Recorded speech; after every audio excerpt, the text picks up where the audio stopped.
안녕하세요. 오늘도 사연 살롱을 찾아주셔서 감사합니다.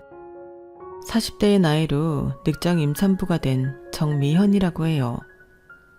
지금껏 제 아이 없이 전 남편의 아이만 믿고 의지하며 내 아이처럼 키워왔어요. 하지만 피 안 섞인 남은 어쩔 수 없이 그냥 남인가 봐요. 끝까지 절 진짜 엄마 대접 안 해주더군요. 그냥 남처럼 냉랭하게만 대했으면 이런 말까지 안 하지만 그놈의 자식 때문에 제가 받은 스트레스며 생고생 생각하면 자다가도 눈물이 날 정도예요. 결국 그 녀석에게 시원하게 한 방 날려주고 더 이상 평생 얼굴 보지 말고 살자 했죠. 그런데 현재 남편과 곧 태어날 아이 초음파 보러 갔다가 전 남편의 아들의 비참한 모습을 목격하고 말았네요. 그저 사필귀정이라는 말밖엔 떠오르지 않습니다. 머리는 꽤 좋은 녀석이었는데 남 돈 뜯어낼 생각만 하던 놈이었으니 벌받은 거죠 뭐. 제가 전 남편과 전 남편의 아들놈에게 받은 배신의 상처는 실로 어마어마해요. 여러분, 가만히 있으면 가만히인 줄 알고 헌신만 하면 헌신짝 된다고 하잖아요. 그거 다 맞는 말이에요. 아무리 내 자식, 내 남편, 내 가족이라도 너무 일방적인 희생만 하고 사시지 마세요. 내 희생과 고생을 누가 엄청 알아주고 고마워할 것 같죠? 천만의 말씀이에요. 고마워하기는커녕 아주 당연한 줄 알고 계속 바라더군요. 제 못난 면만 들춰내서 무시하기 바쁘고요. 물론 좋은 가족들, 선한 사람들도 많이 있겠지만 적어도 제가 겪은 사람들은 많이들 그렇더라고요. 그동안 얼마나 당한 게 많으면 이렇게 침 튀기며 일장연설을 하냐고요. 제 가엾은 사연을 한번 들어보시면 아마 제 심정을 이해하실 수 있을 거예요. 오늘까지만 이렇게 억울해하고 열받아 할래요. 현재 남편과 갖게 된 소중한 아이가 제 뱃속에서 자라고 있으니 앞으로는 좋은 생각, 예쁜 꽃만 꿔야죠. 적어도 우리 아기에게는 제가 살아온 인생의 발자취 혹은 그림자라도 절대 밟게 하고 싶지 않거든요. 한 여자로서 진짜 기고한 인생을 살아온 내 팔자는 이 정미연에게서 끝내고 싶습니다. 지난 세월 동안 너무나도 바랬던 임신이거든요. 이 나이에 좋은 남자를 만나게 되어 이토록 여유로운 환경에서 재혼을 하게 되고 아기를 다시 갖게 될 줄은 꿈에도 몰랐어요. 박복하기만 살아왔던 제게는 너무 비현실적인 이야기라 언감생심 상상도 못했죠. 지금 어두운 터널을 지나고 계신 분들, 이 터널의 끝은 반드시 밝은 빛이 기다리고 있습니다. 이거 제가 장담할게요. 무조건 삶의 길을 뚜벅뚜벅 걸어 나가세요. 제자리 걸음인 듯 느껴져도 절대 아니더라고요. 무조건 움직이면 그만큼의 긍정적인 변화가 뒤따라오니 절대 포기하지 마시고 행복을 위해 오늘도 힘찬 걸음 하시길 빌어요. 제 사연을 한번 들어보시고 저런 여자도 다시금 행복을 되찾고 살아가는데 나라고 못할 거 뭐 있냐 이렇게 생각하셨으면 해요. 아마 저보다 박복한 사람은 드물 테니까요. 저희 엄마는 저희 동생을 낳다 돌아가셨다고 해요. 저와 제 남동생이 연년생이니 전 당연히 엄마에 대한 기억이 전혀 없어요. 사진을 보고 사람들 이야기를 듣고 우리 엄마가 어떤 사람이었겠구나 추측할 뿐이죠. 그래도 사진 딱 한 장은 남아있더라고요. 너무 가난해서 결혼식은 못 올리고 한복 빌려 입고 아빠와 결혼기념으로 찍었다던 그 사진. 다행히 빡세게 꾸미고 가장 예쁜 모습으로 찍은 듯 하더라고요. 본인이 몇 년 후에 생때 같은 젊음을 뒤로하고 죽을 걸 상상이나 했을까 싶은 마음에 그 사진만 보면 참 짠합니다. 지금 제가 그 사진 속 엄마보다 훨씬 나이가 많네요. 우리 엄마가 아이 낳다가 돌아가셨기에 저도 출산을 앞두고 있는 지금 상당히 긴장이 돼요. 어쨌든 우리 아빠도 상심이 크셨는지 맨날 술독에만 빠져 살다가 제가 4~5살 때쯤 급성 간경화로 한순간에 돌아가시고 말았어요. 그래도 아빠의 모습은 어렴풋이 기억나긴 하지만 그마저도 늘 술 마시는 장면이었죠. 술 마시며 신세한탄하고 가끔씩 집안 집기 다 때려 부수고 울부짖고 어린 저와 남동생에게 아빠는 그냥 짐승 그 자체였던 것 같아요. 술주정 부릴 때면 사람이 아닌 것 같았죠. 할머니가 한 집에 살면서 저희 남매와 아빠를 돌봐주고 계셨는데 아빠의 엄마인 할머니마저 이렇게 말할 정도였어요. 저렇게 지랄하는 건 빨리 돼져야 하는데 왜 착한 며느리는 빨리 데려가고 저 새끼는 맨날 술 처먹고 깽판 부리는데도 안 데려가는 거야. 아휴 이놈아, 얼마 있지도 않은 살림 그렇게 때려 부술 거면 그냥 되져라 되져. 애들이 불쌍하지도 않으냐? 이렇게 말씀하시던 할머니였지만 정작 아빠가 간경화로 진짜 돌아가심이 너무 슬퍼하시면서 시름시름 앓더군요. 지금 생각해보면 참 당연하죠. 하나뿐인 아들이 갑자기 죽어버렸으니까요. 할머니가 우리 남매의 부모님이나 다름없었는데 할머니까지 먼저 누워버리니 저희는 더욱 불안해져만 갔어요. 그렇게 몇 개월을 거의 기어다니다시피 하더니 기어코 사단이 나고 말았죠. 뇌졸중으로 쓰러지신 거예요. 그땐 뇌졸중이란 단어도 몰랐고 마을 사람들이 우리 남매를 불쌍히 여기며 할머니가 중풍으로 쓰러졌다고만 하더군요. 모든 주민들이 정말 찢어지게 가난한 바닷가 마을이었는데 다들 생업에 바쁜 와중에도 저희 집을 많이 도와주셨어요. 그도 그럴 것이 초등학교 4학년, 3학년 남매가 할머니의 병간호를 도맡아 해야 했으니까요. 할머니 밥이며 몸 전체를 수건으로 닦아드리는 일, 기저귀 갈아드리고 가끔 병원까지 모시고 가는 일까지 모두 우리 남매의 몫이었죠. 저는 그래도 첫째 딸이라 힘들고 더러워도 꾹 참고 해냈어요. 그런데 제 남동생 현수는 할머니 간호하는 게 힘에 부쳐서 눈물까지 뚝뚝 흘릴 때가 많았죠. 누나, 우린 왜 이렇게 살아야 해? 아빠 살아계실 땐 맨날 공포 속에 떨며 살다가 이젠 할머니 똥까지 치워야 하고 다른 애들은 엄마 아빠가 차려주는 따뜻한 밥 먹고 학교만 잘 다니는데 다 돈이 문제야. 그치? 다 돈이 문제라고. 헌수야, 힘들면 누나가 다 할게. 넌 좀 쉬어. 돈 하면 뭐 하늘에서 떨어지니. 나도 하늘이면 세상에다 억울하다고 아무리 울부짖으며 호소해봤자 나아지는 게 없더라고. 그냥 받아들이고 하루하루 열심히 살아보자. 어? 누나로서 해줄 수 있는 게 없어서 미안해. 이게 바로 우리 남매 초등학교 때의 대화였어요.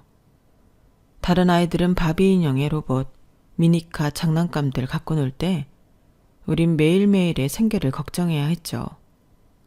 게다가 할머니까지 떡하니 병들어 누워 계시니 심적, 물리적 고생이 배가 됐어요. 제가 배 타고 물고기를 잡는 집들의 잡일들을 도맡아서 해온 품삯으로 그나마 입에 풀칠할 수 있었어요. 그동안 할머니를 보는 몫은 오로지 내 남동생의 것이었죠. 저희가 고생하는 걸 보고 동네에서 가족 없이 홀로 지내던 철순 오빠가 걱정을 해주더군요.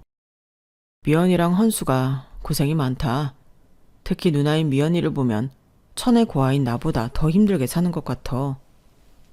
중풍 걸려 아무것도 못하시는 할머니까지 간호해야 하니 참. 뭐 힘든 거 있으면 말해. 내가 최대한 도와줄게. 아니야. 오빠, 가족 없이 혼자 사는 오빠가 힘들지. 내가 힘들 게 뭐가 있어. 말이라도 그렇게 해줘서 고마워. 말은 그렇게 했지만 곧 철순 오빠의 도움을 받을 일이 생겨나고 말았어요. 제 동생 헌수가 쪽지만 한 장 남기고 사라져버린 거였죠. 누나, 정말 미안해. 지금은 이렇게 내가 도망치지만 언젠간 돈 많이 벌어서 누나 꼭 호강시켜줄게. 사는 게 아니야. 두고 봐. 내가 꼭 성공할 거야. 미안해, 누나. 그나마 믿고 의지하며 살던 내 혈육이 떠나버렸다는 게 너무 슬펐어요.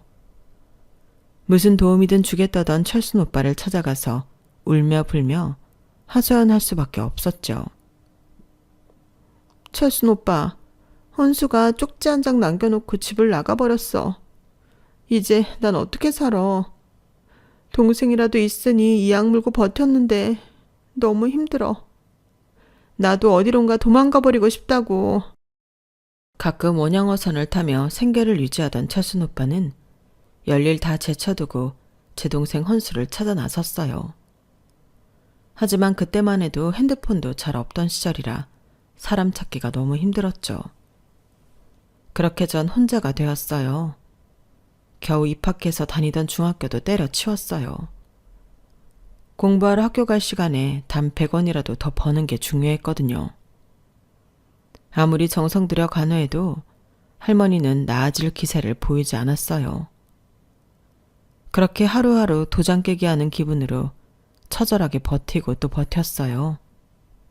어느덧 5, 6년이 흐르고 제가 20살 생일이 되던 날 할머니는 밤중에 돌아가시고 말았어요. 어촌 마을에 동네 분들이 다들 그러더군요. 아이고야 미연아 진짜 고생 많았다. 손녀딸로서 네 할 도리 다 했어.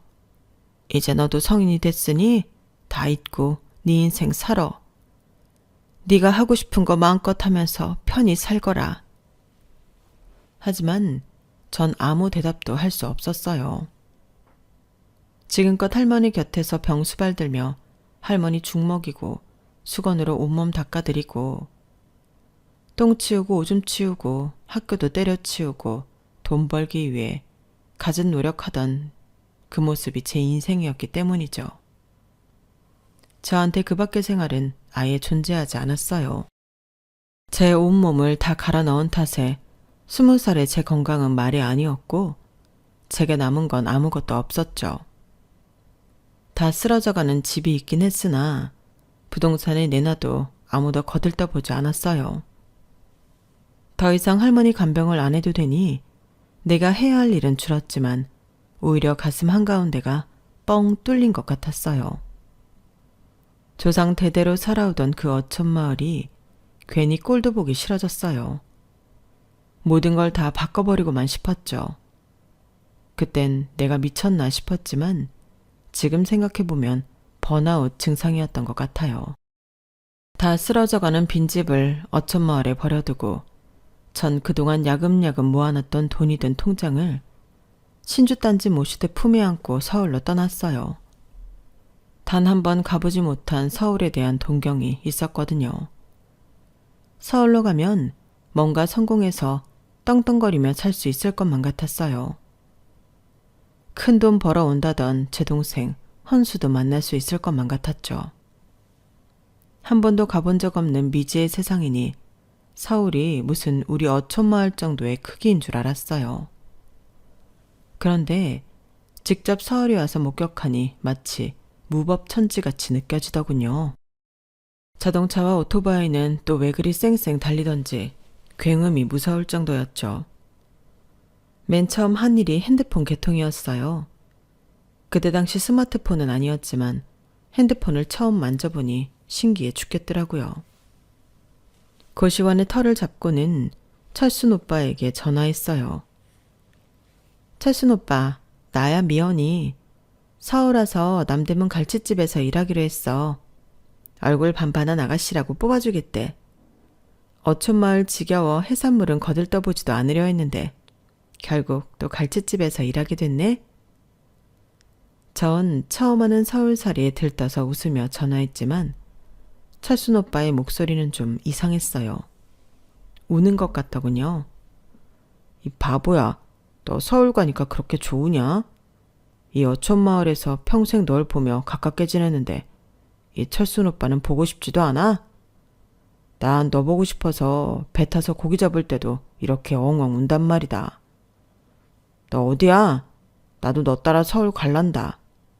얼른 주소 대. 그토록 용기 있고 카리스마 있던 철순 오빠가 질질 짜는 소리를 들으니 너무 신기할 정도였어요. 귀엽게 느껴지더군요. 그래 오빠 서울로 와. 여기 우리처럼 못 배우고 돈 없는 사람들이 할 수 있는 일거리 엄청 많다. 평생 친오빠처럼 여기며 살아왔는데 타지에서 오빠의 애정 섞인 투정을 들으니 뭔가 다른 감정이 들기도 했어요. 철순 오빠가 서울로 짐 싸서 오는 순간부터 우린 사실상 부부가 되고 말았죠 뭐. 서울역에서 몇 달 만에 오빠를 보는 순간 껴안고 뽀뽀하고 다 했거든요. 그 전까진 손 한 번 안 잡았는데 말이죠. 우린 너무 쉽게 커플이 되었고 바로 함께 동거할 집을 구했어요. 고시원에서 적어도 몇 년은 버텨야겠다고 생각했었는데 계획을 변경하여 반지하 사글세방을 얻어 신혼집으로 꾸미고 혼인신고도 했어요. 저희처럼 마파람에 개눈 감추듯 결혼한 사람은 별로 없을 거예요.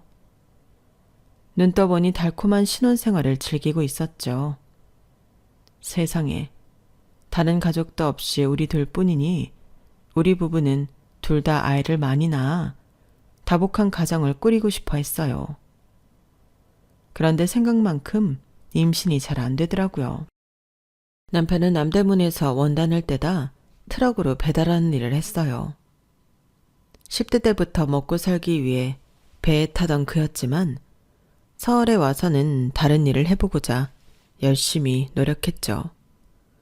대한민국 사람이라면 다 그렇듯이 번듯한 집 한 채 사는 게 우리 부부의 꿈이었어요. 아직 아기도 없겠다. 우리 둘이 열심히 하면 티끌 모아 태산을 만들 수 있다고 생각했어요. 적어도 그땐 지금처럼 집값이 비싸지 않을 때였거든요. 요즘 서울 아파트값 보면 한숨이 절로 나요. 한 20년 전이었던 그때 영끌에 영끌을 해서 괜찮은 아파트 하나 사놨다면 지금쯤 팍 올라있을 텐데 말이죠. 저랑 같은 생각하시는 분들 많을 거예요. 어쨌든 그때 당시 둘 다 눈코 뜰 새 없이 바쁘게 일했기에 몸은 고단했지만 집에 오면 서로 기댈 수 있는 가족이 있어서 너무 좋았어요.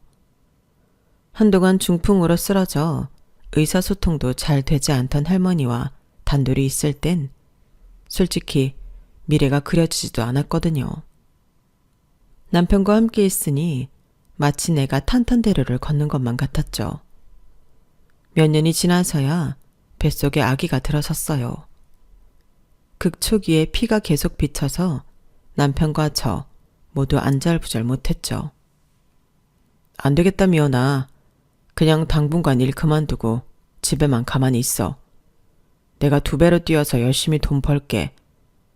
저녁 타임에 원단 공장에서 지방으로 배달 가는 거 추가로 하면 그래도 야근 수당 쏠쏠이 쳐준다고 하더라고. 뭐? 안 돼 여보. 새벽부터 일하고 또 밤까지 일을 또 하겠다고?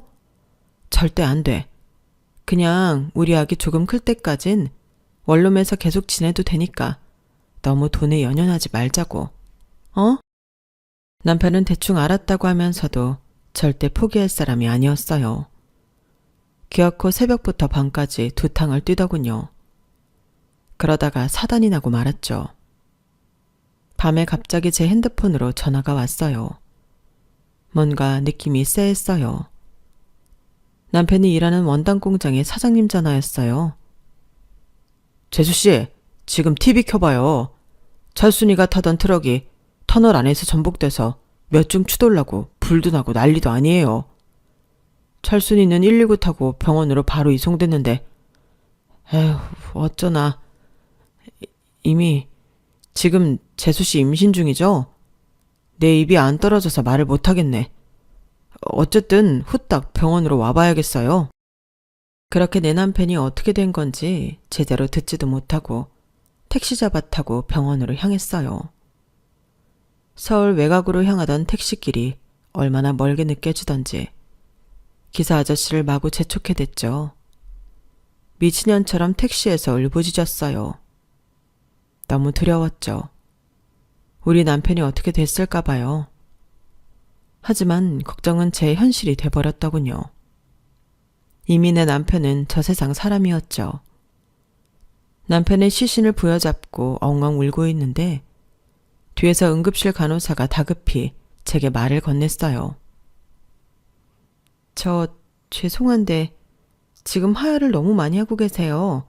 혹시 임신이라도 하셨을까요? 하도 제정신이 아니어서 하얀색 잠옷을 입고 그대로 응급실에 왔는데 제 파자마 하의가 빨갛게 물들다 못해 피가 뚝뚝 떨어지고 있더라고요. 저도 모르게 소리를 지르고 말았죠. 졸지에 제가 응급실 진료를 받게 되었어요. 저 초기 임산부예요. 우리 아이 좀 살려주세요.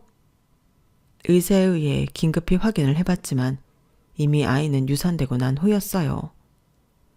그 전부터도 안 좋긴 했는데 워낙 큰 충격을 받았으니 제 자궁에 탁 붙어 있을 수 없었겠죠. 그날 그 응급실에서 뱃속의 아이와 남편까지 모두 잃고 또다시 혼자가 되었네요. 장례는커녕 남편을 화장하여 유골함 하나 덜렁 들고 집으로 돌아오는데 그 길이 구만리처럼 느껴졌어요. 한쪽 다리에 100kg씩 쇳덩이를 짊어진 것처럼 무거웠죠. 그게 그때 당시 제가 느끼던 삶의 무게였어요. 그놈의 돈이 뭔지 참으로 무서운 놈이었죠. 사실 웬 음주운전 트럭 기사가 술 처먹고 터널 안에서 역주행해서 내 남편이 사망한 거지만 모든 게 돈 때문인 것만 같았어요.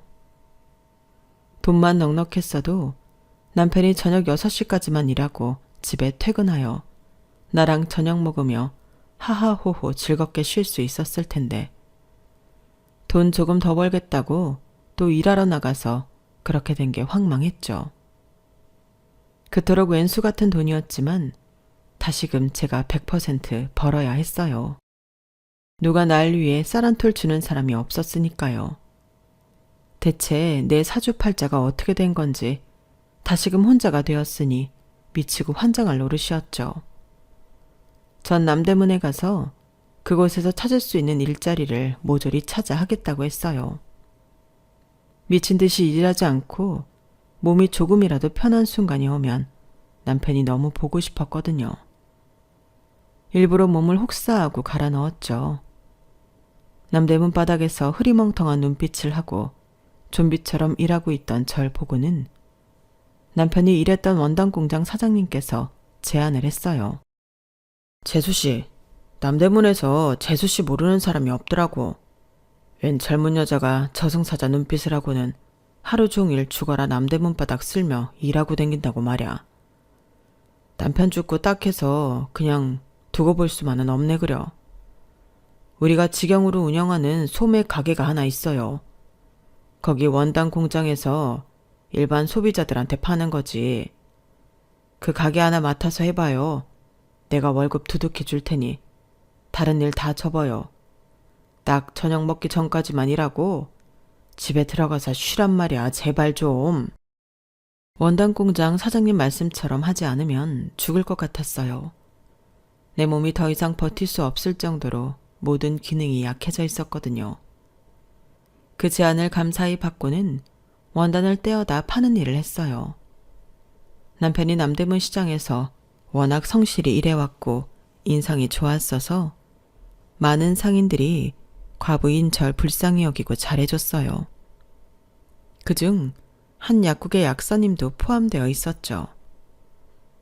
원단 가게 사장님, 아직 퇴근 안 하셨네요. 비타민 배달 왔습니다. 잠시 가게 들어가도 될까요? 어머, 약사님 안녕하세요. 저 비타민 배달시킨 적 없는데요. 근데 약도 배달이 되나요? 농담이고요. 그냥 미연 씨 얼굴 한 번 더 보고 싶어서 왔네요. 저번에 소화가 잘 안 된다고 소화제 사러 오셨잖아요. 이젠 괜찮으세요? 미연 씨만 보면 예전 제 모습 보는 것 같아서 안쓰러워서 하나라도 더 챙겨주고 싶네요.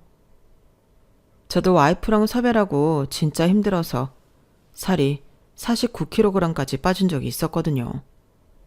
남자 몸이 49kg라니 해골이 따로 없었죠. 저 가끔 이렇게 찾아와서 수다 떨어도 될까요? 신입 알바 약사를 한 명 들여서 시간이 좀 나는데. 남대문에서 꽤 오래 약국을 운영했던 이민혁 약사의 개인적인 이야기를 듣는 건 처음이었어요. 제가 남편과 사별한 건 남대문 시장 사람들 다 아는 사실이었지만요. 그 약사는 웬일인지 우리 가게 원단을 사가는 일이 잦았어요. 집에 미싱이 있어서 원단으로 이것저것 만들어보고 있습니다. 제 취미예요.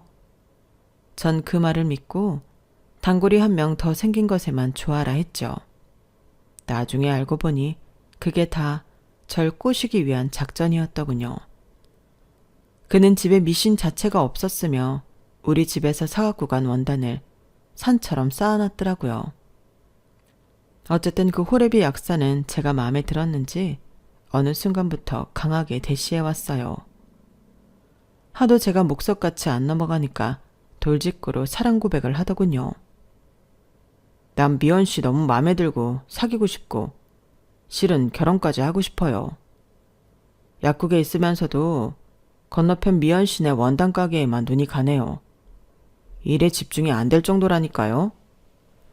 제가 나이가 많고 호래비에 10살짜리 아들이 하나 있긴 하지만 딸 좀 예쁘게 봐주면 안 될까요? 우리 아들 진짜 착해요. 아마 미연 씨가 나와 결혼해서 엄마가 되어준다면 아주 잘 따를 거예요.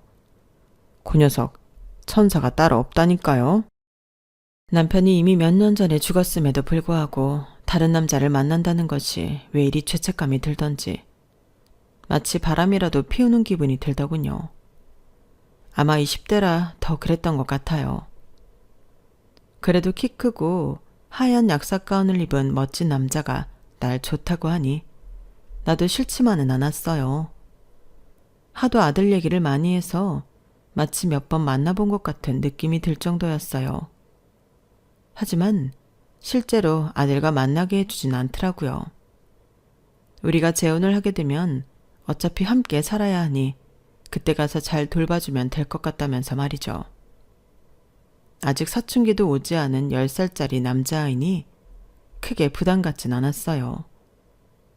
남친이 된 약사와 저는 1년 정도 만난 뒤 재혼식을 올리게 되었어요. 우리끼리 아주 조촐하게 말이죠. 그리고는 남편의 아들인 성준이가 있었기에 신혼여행도 못 가고 바로 살림을 합쳤어요. 그때 처음 성준이를 만나게 되었죠. 그 아이의 적대적인 눈빛을 아직도 잊을 수가 없네요. 아줌마, 우리 아빠가 약사니까 결혼한 거지? 아줌마는 대학이나 나왔어? 뭐 시장에서 장사한다며. 공부도 못했겠구만. 참, 우리 아빠는 내 거야. 나한테서 뺏어가려고 덤비지 말라고. 내가 다 물리쳐버릴 거야. 지금까지 여자 아줌마들 물리친 것처럼 말이야. 뭐? 아줌마들이라고? 순간 재혼한 남편이 카사노바처럼 느껴지더라고요. 자기야, 여러 여자들을 집에 데려왔던 거야 그동안? 그랬더니 남편이 화들짝 놀라며 빠르게 수습했어요. 아유 이 녀석이 머리가 점점 커지면서 거짓말이 늘었네. 당신도 참 10살짜리의 말을 어떻게 다 믿어. 내가 무슨 여자가 있었겠어. 나 같은 나이 많은 호래비가 말야. 실제로 남편과 저는 나이 차이가 아주 많이 나는 편이었어요. 거의 20년 차이가 났죠. 남편은 그때 당시 치고 좀 늦은 나이에 아들을 낳았기에 그 아들에 대한 사랑이 엄청났어요. 재혼하기 전에는 세상에 저뿐인 것 마냥 잘해줬지만 재혼 후에는 당연히 본인 아들만 챙기더군요. 그래서 더더욱 남편의 아이를 빨리 갖고 싶었어요. 저도 제 편을 만들고 싶었나 봐요. 남편과의 사이에서 아이를 낳으면 남편이 저한테도 신경을 좀 써줄 거라는 헛된 망상이 있었죠. 그런데 정말 임신이 어렵더라고요. 매년간 정신적 스트레스가 엄청났죠. 지방에 용하다는 한의원에 텐트 치고 기다렸다가 약을 지어 먹기도 했어요. 아휴, 오죽하면 꽤 큰 돈을 써서 굿까지 한 판 버렸다니까요. 그만큼 임신에 대한 열망이 컸어요. 자연 임신이 그렇게 잘 안 되자 시험관이나 인공수정도 고려해서 남편과 상의했지만 남편은 그렇게까지 하고 싶지는 않다고 하더군요. 그리고는 불임에 대해 맨날 제 탓만 해댔어요. 아니, 여자가 대체 몸간수를 어떻게 했길래 젊은 나이에 이렇게도 임신이 안 되는 거야. 그건 자기 자궁밭이 안 좋은 거야. 우리 성준이 봐봐. 얼마나 건강하고 잘생기게 태어났어. 내 씨앗 품종이 좋다는 건 이미 증명됐잖아. 아기가 안 생기는 건 다 당신 탓이라고. 그래놓고 괜히 난임병원 같은 데 가서 헛짓거리할 생각하지 말어. 뭐? 헛짓거리? 내가 당신과의 사이에서 아이를 갖고 싶다는데 헛짓거리야? 내가 어디 가서 바람이라도 펴서 아이 가져온대? 진짜 어이가 없네. 요즘 인공수정이며 시험관이며 많이들 하는데 왜 당신은 협조 안 하는 거야? 연애할 땐 내 얼굴만 쳐다보더니 이젠 말할 때조차 내 눈을 안 보네. 이미 잡은 물고기 밥 안 준다 이거야? 당신이는 헛짓거리 하지 말고 살아. 왜 멀쩡하던 약국 때려치고 사업하겠다고 이 난리야? 맞아요. 제가 더 열받았던 부분이 바로 그거였어요. 남편은 남대문에서 나름 영업 잘 되던 약국을 하루아침에 때려치고 갑자기 제약회사를 차리겠다고 하더군요. 아기 갖는데도 협조 안 해줘. 자기 사업한다며 돈은 돈대로 다 쓸어가. 남편의 아들인 성준이는 새엄마인 제게 여전히 아줌마라고 부르며 무시하기 일쑤야. 정말 내 마음대로 되는 건 아무것도 없더군요. 전 남편과 짧았던 신혼생활 동안 너무 큰 사랑을 받고 따뜻하고 다정하게 지냈기에 전 결혼하면 다 그렇게 사는 줄 알았어요. 남자는 다 그렇게 다정한 게 아니라는 걸 그때 깨달았죠. 전 아직 30대의 나이밖에 안 됐는데도 우울증 약을 달고 살았고 사는 게 아니었어요. 그러다가 제 생활이 크게 달라지는 시점이 왔어요. 그게 긍정적인 변화였으면 얼마나 좋았을까요?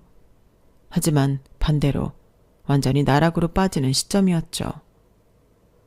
남편이 야심차게 벌여놓았던 제약 사업이 크게 망해버렸어요. 집안엔 빨간 딱지가 덕지덕지 붙어버렸고 모든 게 다 빚으로 남게 되었어요. 그동안 진짜 죽을 힘을 다해 모아놓았던 돈이 한순간에 날아가 버렸죠. 남편 돈은 물론이고 제 돈까지 싹 다 말이죠. 저와 남편 성준이 우리 세 식구는 1.5룸의 지하 월세방으로 쫓겨났어요. 불행이 올 때는 한꺼번에 쏟아지나 봐요. 설상가상으로 남편이 이 모든 것에 충격을 받고 쓰러지고 말았어요. 수개월의 병원 치료 후 퇴원을 하였고 반신불수가 되어 집안에 누워있을 수밖에 없는 신세가 되었죠. 제가 어촌마을에서 중풍 걸린 할머니 병수발 들 때가 오버랩 되더군요. 어떻게 이렇게 똑같은 일이 또다시 일어나는지 하늘이 무심했죠. 그 난리통의 수험생이었던 성준이는 지랄 맞은 성질을 제게 부려댔어요. 남편 똥기저귀 갈아주는 것보다 성준이의 감정 쓰레기통 역할을 하는 게 더욱 힘들었어요. 아줌마, 다 아줌마 때문에 이렇게 된 거야. 재수없는 아줌마가 우리 집에 들어와서 아빠 잡아먹은 거라고. 나 서울대 못 가면 아줌마가 책임질 거야? 한참 공부해야 할 시기에 이게 다 뭐야? 잘 살던 우리 집이 왜 이렇게 된 거냐고? 다 아줌마 탓이니까 아줌마가 책임져. 전 너무 열받아서 단단히 교육시켜야겠다 다짐했죠. 야 성준아, 입은 삐뚤어졌어도 말은 바로 해라. 무슨 막장 드라마에서 들은 대사를 나한테 쏘아붙이는 거냐? 내가 무슨 니네 아빠를 잡아먹어. 내 인생을 니네 아빠가 이렇게 만든 거지. 지금까지 너랑 니네 아빠 뒷바라지하느라 원단 가게에서 손이 다 부르트도록 일했는데 내 돈까지 다 뺏겼다. 이 상황에서 네가 더 억울하겠니? 내가 더 억울하겠니? 서울대를 가든 지잡대를 가든 네 탓이지. 새엄마한테 말버릇이 그게 뭐냐? 얼른 가서 공부나 해. 아님 네 아빠 똥개저기 네가 갈아주든가. 제 아빠가 자기를 그리도 애지중지 키워줬건만 자식 새끼 다 소용없다고 병거나 한번 제대로 하는 꼴을 못 봤네요. 머리는 좋았는지 서울대는 아니지만 나름 명문대 경영학과에 들어갔고 등록금까지 다 대줬어요. 뼈 빠지게 일해가면서 말이죠. 저도 참 바보 같죠? 그런데 그놈의 미운정이 뭔지, 그놈 키울 때 지지고 볶으며 정이 들었는지 그래도 최대한 뒷바라지 해주고 싶은 마음이 들더군요. 남편이 반신불수가 되어 누워서도 늘 아들 걱정을 했거든요. 아주 노래를 불렀죠. 우리 착한 아들 성준이 끝까지 꼭 밀어줘. 염치 없지만 내가 간절히 부탁할게. 여느 때와 다름없는 멘트여서 별로 귀 기울여 듣지도 않았어요. 그런데 그 후로 남편 숨이 가빠지더니 끝내 숨이 끊어지고 말았죠. 너무 놀라서 심장이 두근거렸어요. 얼른 119를 불러 구급차를 타고 함께 가면서도 이 상황이 믿기지 않더군요. 내게 또 이런 일이 발생하다니 진짜 성준이 말처럼 내 운이 안 좋아서 남편들이 죽어나가는 건가 싶은 생각까지 들었어요. 그렇게 남편은 세상을 떠났어요. 장례를 치르고 집에 와서 남편의 유품을 정리하는데 창고에서 웬 노트 몇 권이 후두둑 떨어지더군요. 남편의 일기장이었죠. 펼쳐보고는 치가 떨리도록 분노가 일었어요. 몇 장만 봤는데도 열이 받아 눈물이 뚝뚝 떨어졌어요. 난 이미 애진작에 공장문 닫았는데 미연이가 자꾸 애가 짜고 난리쳐서 짜증난다. 나에게 자식은 우리 성준이 한 명뿐이다. 지금 와이프와의 사이에서 또 다른 자식을 갖고 싶진 않다. 그럼 우리 성준이에게 오롯이 주던 사랑을 나눠줘야 하는데 그건 죽기보다 싫다. 전 혼자 방구석에서 마구 소리쳤어요. 그래, 넌 죽어도 싸다 이 미친 인간아. 그동안 나보고 애 못 낳는 여자라고 구박한 건 뭐냐? 왜 나랑 결혼하자고 해서 날 이렇게 괴롭고 비참하게 만드냐고. 왜? 전 더 이상 성준이도 보고 싶지 않았어요. 그놈에게도 더 이상 연락하지 말라고 통보했죠. 그랬더니 웬일인지 다정한 얼굴을 하며 집에 찾아오더군요. 평생 처음 보는 성준이 얼굴이었죠. 엄마, 이제 엄마라고 부를게요. 실은 저 로스쿨 들어가려고요. 제가 장학금 받을 점수는 안 돼서 등록금 다 내고 다녀야 할 것 같은데 엄마가 좀 대주시면 안 될까요? 제발 부탁드려요. 네? 제가 법조인 되면 엄마한테 진짜 잘하면서 살게요. 돈 좀 대주세요. 제발요. 세상에 태어나서 처음 엄마 소리를 들으니 소름이 끼쳤어요. 그토록 듣고 싶고 대고 싶던 엄마인데 성준이한테서 그 소리를 들으니 기분이 엄청나게 이상하더라고요. 내 뒤통수를 3개 때리고 사망한 남편의 자식이었지만 바보같이 그 아이까지 완전히 저버리긴 힘들었어요. 그 후로 돈이 필요할 때만 엄마 하며 잘 따르더군요. 몇십 년간 해온 일이 원단 가게였으니 계속 가게를 운영하며 제 앞가림은 할 수 있었어요. 어느덧 제 나이 40대로 접어든 어느 날 가게로 손님이 왔어요. 안녕하세요. 저희 집이 펜트하우스라 층고가 워낙 높아서 커튼 좀 맞추러 왔는데 원단 패턴 좀 볼 수 있을까요? 그런데 그 남자 손님의 목소리와 얼굴을 확인하자 너무 놀라고 말았어요. 바로 수십 년 전 집을 나간 내 남동생 헌수였던 거예요. 너무 오랜 시간이 흘렀지만 내 동생의 말투와 목소리, 얼굴을 단박에 알아차릴 수 있었어요. 내 하나뿐인 혈육이니까요. 헌수야, 너 헌수 맞지? 누나야, 누나. 알아보겠어, 나? 누나? 미연이 누나? 누나, 미안해. 너무 보고 싶고 찾고 싶었어. 캐나다에서 계속 살다가 서울에 와서 이잡듯이 누나를 찾아다녔는데 도대체 흔적조차 찾을 수 없었는데. 정말 미안해. 내가 그렇게 집 나와버려서 할머니랑 누나 내팽개치고 가출해서 정말 미안해. 괜찮아. 누난 다 이해해. 사람만 있으면 됐어. 건강하지? 그럼 됐어. 고마워. 날 찾아줘서. 내 남동생 헌수는 아주 대단한 사업가가 돼 있었어요. 내 동생이 그렇게 똑똑한 줄 몰랐는데 무슨 투자회사인지 M&A인지를 설립해서 성공적으로 운영하고 있더군요. 동생이 무슨 일을 하는지 무식한 저로서는 잘 이해할 수 없었지만 보통 부자가 된 게 아니었어요. 최소 몇백억 부자는 되었더라고요. 어쨌든 어촌마을에서 무작정 상경했는데 너무 운이 좋게도 하는 일마다 술술 잘 풀렸고 똘똘한 제 남동생을 본 캐나다 사업가가 후원을 해줘서 캐나다까지 공부할 수 있었다더군요. 전 남동생과 원단 가게에서 밤새 얘기했어요. 누추한 반지하 전셋방인 우리 집은 차마 보여줄 수 없었기 때문이죠. 대신 제가 힘들게 살아온 이야기를 다 털어놨더니 고맙게도 동생이 그러더군요. 누나, 내가 이렇게 성공할 수 있었던 건 다 누나 덕분이야. 내가 이 약물고 성공해서 누나 꼭 호강시켜주고 싶었거든. 내가 죽기 전까지 누나를 못 찾으면 어쩌나 엄청 초조했는데 너무 다행이야. 누나한테 돈 다 줄 거야. 이 돈 다 쓰고 살아 누나. 이거 내 돈 아냐. 누나 돈이야. 말만으로 너무 고마웠어요. 저한테 왔던 온갖 불행이 반대급으로 남동생한테 큰 행운으로 돌아간 것 같이 느껴졌어요. 그래, 네가 이렇게 잘 살게 되어 좋다. 난 그걸로 만족해. 내가 가족이 있니 자식이 있니? 나도 너뿐이다. 우리 다시는 헤어지지 말고 연락하며 지내자. 남동생은 말로만 그런 게 아니었어요. 진짜 그 이후로 제게 물심양면 지원을 해줬어요. 그런데 이상하게도 그 모든 게 익숙치가 않았어요. 남동생이 제 앞으로 서울 시내에 건물을 하나 넘겨줬어요. 누나, 이 빌딩 맨 위층에 살림집이 있으니 거기에 살면서 월세 받고 편하게 지내.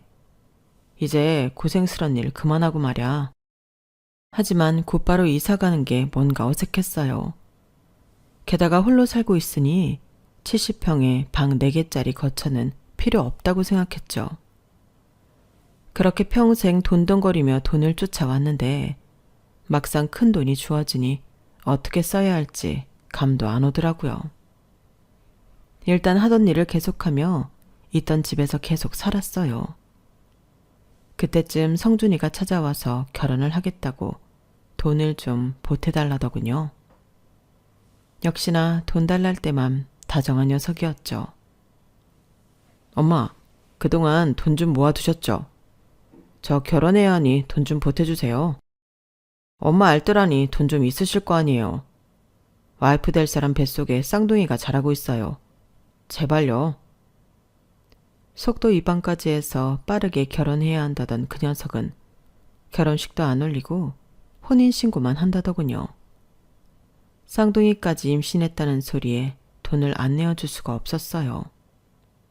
게다가 제 남동생의 도움으로 저의 경제 상황이 180도 달라졌으니 성준이에게 꽤 큰 돈을 쥐어줬죠. 며느리 얼굴 한번 보여달래도 잘 안 보여주다가 애 낳고 돌잔치 때 처음으로 볼 수 있었어요. 돌잔치에 제 남동생도 불렀어요. 부자답게 아주 큰 금액으로 축의를 준비했다고 하더라고요. 그런데 남동생이 제 며느리를 보더니 화들짝 놀랐어요. 그리고는 뒤에서 살짝 제게 기뜸해줬어요. 누나, 저 여자애가 누나의 며느리란 말이야? 아, 이런 큰일 난데. 캐나다 교포 사이가 좁아서 한 달이 건너면 다 아는 사이인데 저 여자, 이 남자 저 남자 후리고 다니던 여자애였어. 저 여자네 가족들도 순 사기꾼이라고. 얼마 전에 한국으로 다 들어갔다는 소문이 있던데 아마 여기서도 가만히 있지 못하고 분명 사기치고 돌아다닐 거야. 개벌은 남 못 주지. 암. 누나한테도 해를 끼칠지 모르니 내가 뒷조사를 좀 해볼게. 일단 아무 말 말고 있어봐. 몇 주 후 남동생으로부터 며느리와 그쪽 집안에 대한 충격적인 사실들을 듣게 되었어요. 이 일을 성준이도 알고도 있는지 몰라서 집으로 불렀어요. 그 아이는 역시나 이번에 또 돈 얘기를 먼저 꺼내더군요. 본인이 장인장모와 함께 사업을 진행 중이라면서 자기 주변 법조인들까지 싹 다 모집했다더라고요. 결국 내 돈까지 사업에 투자시킬 목적으로 온 거였어요. 내 앞에서 일장연설을 하더니 성준이는 잠깐 마당으로 나가 담배를 피며 며느리와 통화를 했어요. 대체 무슨 소리를 하나 몰래 엿들었죠. 우리 엄마 무식해서 사업 얘기 하나도 못 알아먹어. 뭐? 여행 같이 가자고 해서 투자하라고 꼬시라고? 에이, 엄마는 촌스러우니까 여행 데리고 가지 말자. 아무리 비싼 리조트 가도 폼이 안 나는 여자야. 돈 좀 뽑아먹으려고 왔더니만 미동조차 없네. 가방 짧은 사람들이 다 그렇지 뭐. 전 그 말을 듣는 순간 피가 거꾸로 솟았어요. 남들이 듣기에는 별거 아닐 수 있지만 내 친아들도 아닌 그 아이를 위해서 지난 20년간 쎄 빠지게 일해온 젊은 날이 주마등처럼 스쳐 지나갔기 때문이에요. 억울하고 또 억울했죠. 분노하면서 그 새끼한테 네가 알고 있는 걸 다 까발렸어요. 야, 이 새끼야, 정신 차려 이놈아. 변호사면 똑똑한 줄 알았더니 너 순 바보구나. 캐나다에서 성공한 사업가인 내 남동생이 그러더라. 니네 처가 개판이라고. 사기꾼들이라고 말이야. 네 와이프도 한인들 사이에서 별명이 걸레짝이라더라. 뒤를 캐봤더니 쌍둥이 애들도 아마 네 애가 아닐 가능성이 있다지? 지금까지도 내 언니함이 따로 있다면서 말이야. 나처럼 남의 아이 키워서 뒤통수 맞지 않으려면 DNA 검사라도 해보려무나. 참, 사업? 니까짓 게 사업을 벌인다고?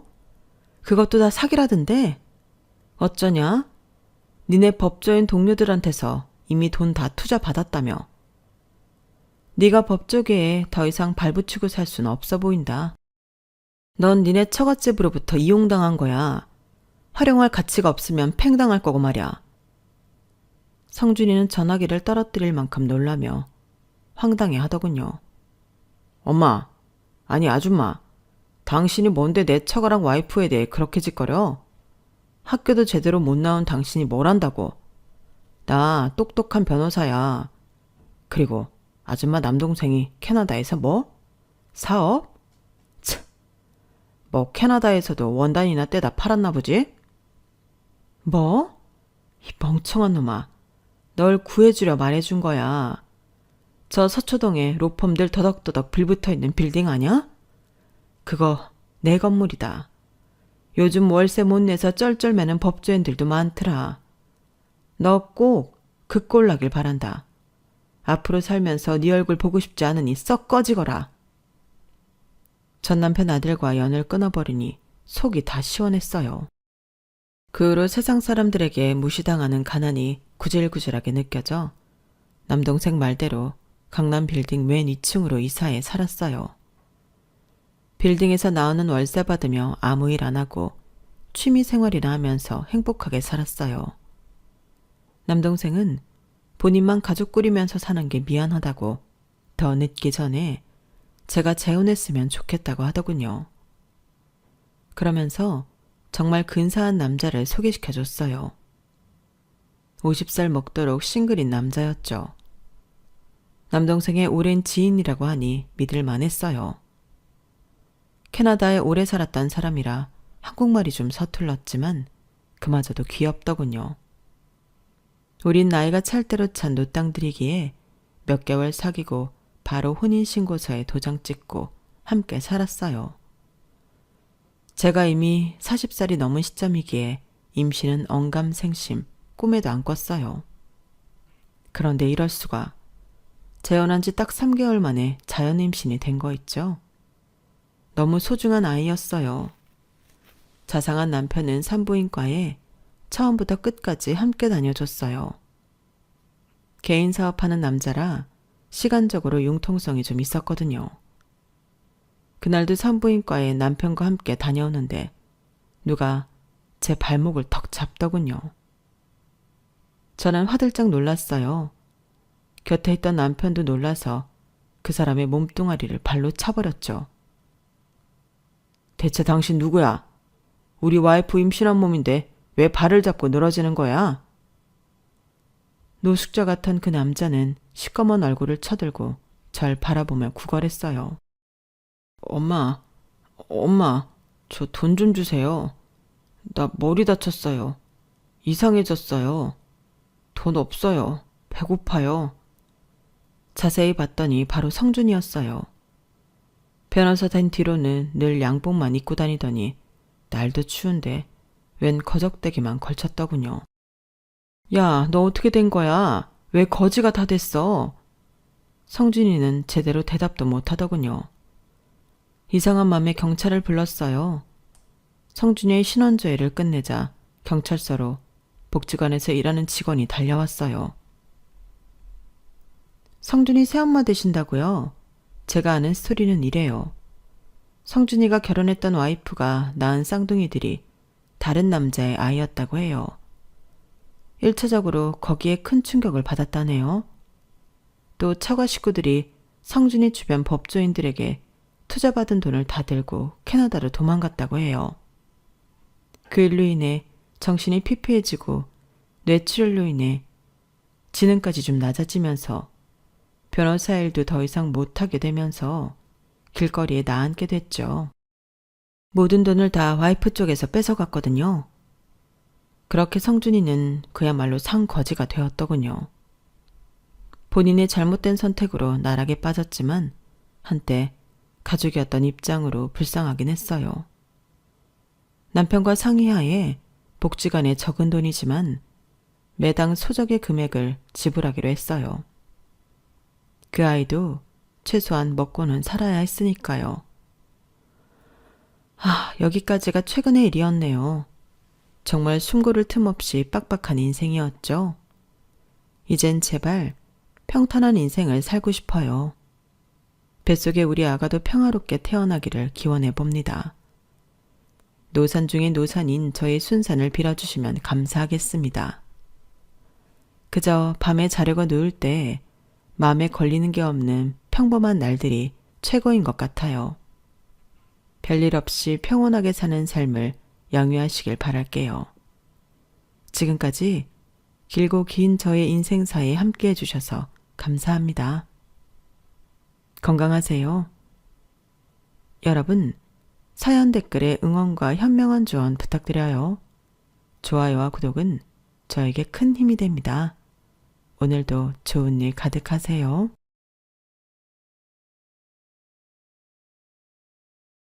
안녕하세요.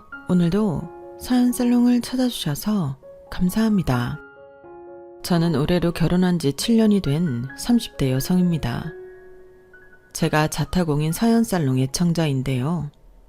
사연을 듣다 보면 중간 역할 제대로 못하는 남편 때문에 소갈이하는 와이프들이 참 많더라고요. 거기에 왜 그리 비상식적이고 이상한 시어머니는 많은 건지 저는 새삼 제 결혼 생활이 너무 다행이다 싶은데 그 이유는 저는 결혼 7년이 된 지금도 고부 갈등의 고자도 모르는 행복한 며느리이기 때문이에요. 거기에 고부 갈등이 없으니 중간 역할이라고 할 것도 없던 남편이었는데 제가 신호 때문에 몰랐던 저희 남편의 진가를 알게 되었거든요. 그리하여 저는 늘 시어머니와 남편에게 고마운 마음을 갖게 되었고 제 사연을 사연살롱에 소개하고 싶어 사연을 보내게 되었어요. 늘 듣기만 하던 곳에 제 사연을 적어 보낸다 생각하니 벌써부터 살짝 긴장이 되는 것 같은데 부디 제 이야기를 끝까지 재미있게 들어주셨으면 좋겠어요. 그럼 바로 이야기를 시작해 볼게요. 사실 저는 남편과 평범하게 만나 평범하게 연애했고 또 결혼한 그런 케이스였어요. 시부모님도 너무 성품이 좋으시고 남편도 성실하고 올곧은 사람이라 저랑 크게 부딪히는 일도 없었는데요. 사람이 다 가질 수는 없다고 저한테도 암세포 같은 골칫덩이 하나가 있었어요. 그건 바로 제 손이 신우이였는데 시댁 가족들 그 누구를 봐도 그런 사람이 없는데 신우는 참 별종도 그런 별종이 아니었어요. 이기적인 건 물론 못돼 처먹긴 또 얼마나 못됐는지. 정말 시댁에 가는 전부터 골머리가 아팠는데요. 다행히 저는 남편과 시어머니가 있어 괜찮았어요. 그리고 신우 때문에 스트레스를 받게 된 게 제가 결혼하고 5년이 넘었을 때였는데 그때까지는 제 결혼 생활은 조금 오버해서 완벽했어요. 사실 제가 임신이 불가능한 몸이었거든요. 그걸 결혼하고 1년 뒤에 검사를 통해 알게 되었는데 그때는 하늘이 무너지는 것만 같았죠. 저도 남편도 아이를 많이 좋아해서 우리는 무조건 아이를 많이 낳자고 약속까지 했을 정도였어요. 그런데 아이가 생기지 않아 한 산부인과 검사에서 남편은 아무 문제가 없는데 제가 검사 결과 나팔관에 문제가 있었어요. 의사 선생님은 나팔관 조영술도 있다며 희망을 버리지 말라고 하셨는데 그것도 쉽지 않았어요. 나팔관 조영술을 받았음에도 자연 임신은 도무지 되지 않았거든요. 그래서 이후에는 인공수정을 여러 차례 도전했는데 병원에서는 나팔관 조영술까지 받았기 때문에 수정 확률이 있다고 했지만 임신은 되지 않았죠. 그때는 정말 너무 힘들었어요. 더도 말고 덜도 말고 딱 한 명이라도 좋으니 저희 아이를 가질 수 있도록 해달라고 빌기도 엄청 빌었는데 하늘은 끝내 저희 기도를 들어주지 않더군요. 솔직히 그때는 제가 죄를 지은 것이 아닌데도 남편에게 미안해 남편을 제대로 쳐다보지 못했어요.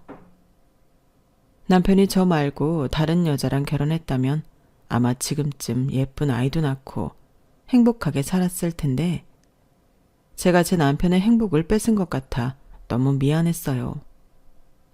그런데 남편은 거꾸로 저에게 그깟 애기 없어도 우리 알콩달콩하게 잘 살 수 있어. 내가 뭐 자기랑 애 낳으려고 결혼했냐? 애가 없으면 없는 대로 살면 되지. 무슨 걱정이야? 라고 말해줬고 저는 그 말이 고맙기도 했지만 여전히 미안했어요.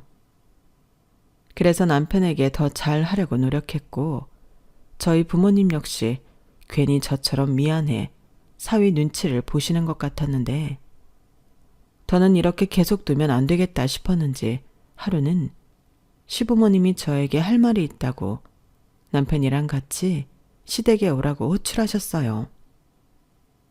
그리고 제가 시댁에 도착해 현관문에 들어가는 순간 시아버님이 무슨 일이신지 저에게 꽃다발까지 주셨는데요. 저는 지금도 그 감동을 잊지 못해요. 그때 시아버님이 저에게 이렇게 말씀하셨거든요. 우리 하나밖에 없는 며느리 그동안 고생했고 수고했다. 네? 뭘요? 저는 한 게 없는데. 한 게 왜 없어? 그동안 네가 얼마나 많은 노력을 했는지 여기 모르는 사람 하나도 없어. 그래서 이제 충분하다고. 너 졸업식 해주려고 불렀다. 아버님, 죄송해요. 무슨, 나는 진짜 아무렇지도 않아. 당신도 그렇지? 우리가 또 신식이잖아. 우리는 이미 미국에 외손주도 있고 괜찮아. 할머니 할아버지 소리 못 듣는 것도 아니고. 그래, 네 시아버지 말이 맞다. 요즘 세상에 외손주 친손주가 어딨어? 물론 둘 다 있으면 좋지만 그렇다고 없다고 큰일 나는 것도 아니잖아. 나는 우리 며느리가 그만 속상하고 예전처럼 밝아졌으면 좋겠어. 너 밝은 애잖아. 내가 그래서 우리 며느리 동네방네 자랑하고 다녔는데 네가 요즘 너무 기가 죽어 있으니까 괜히 내가 너무 미안해지잖아. 누가 보면 우리가 손주만 목 빠지게 기다리는 줄 알 거 아니야. 어머니 죄송해요. 어머니 아들 닮은 예쁜 애기 낳고 싶었는데. 어머? 얘 큰일 날 소리 하네? 닮아도 널 닮아야지 무슨 쟤를 닮아. 아무튼 우리 오늘 이후부터는 다 잊고 예전처럼 지내자. 우리 예쁜 며느리 오늘 얼굴 언제 봤나? 기억도 안 나네. 그래서 오늘은 특별히 너 좋아하는 꽃게찜 만들었어. 우리 맛있는 음식 먹고 실컷 떠들고 놀자. 여보, 우리 며느리 좋아하는 맥주 사다 놨지? 그럼 내가 아주 짝으로 사다 놨지. 오늘 오랜만에 우리 며느리랑 대결해야겠다. 아빠, 됐어. 무슨 며느리랑 술로 대결을 해. 누구한테 뒤치다꺼리 시키려고. 그럼 네가 좀 마시든가. 저건 누굴 닮아서 술도 못 마시나 몰라. 재미가 하나도 없잖아. 우리 며느리라도 있어서 다행이지. 그거 혹시 나 들으라고 한 말인가? 제가 닮았으면 당신 아니면 난데. 나 닮아서 그렇다는 말 하고 싶은 거지? 당신 쥐랑 빼다 박은 딸이라도 한국 오라고 불러야겠네. 아유, 농담도 못해. 네 시어머니라는 사람이 저렇게 재미가 없는 사람이다. 아버님 그만하세요. 저희 이따가 가면 어쩌시려고. 어쩌긴 무릎 꿇고 싹싹 빌어야지. 나 그거 되게 잘해. 그치 여보? 에휴, 저 화상. 자, 얼른 들어가서 먹자. 전날 저는 모처럼 편안한 마음으로 남편과 제가 시부모님을 볼 수 있었어요.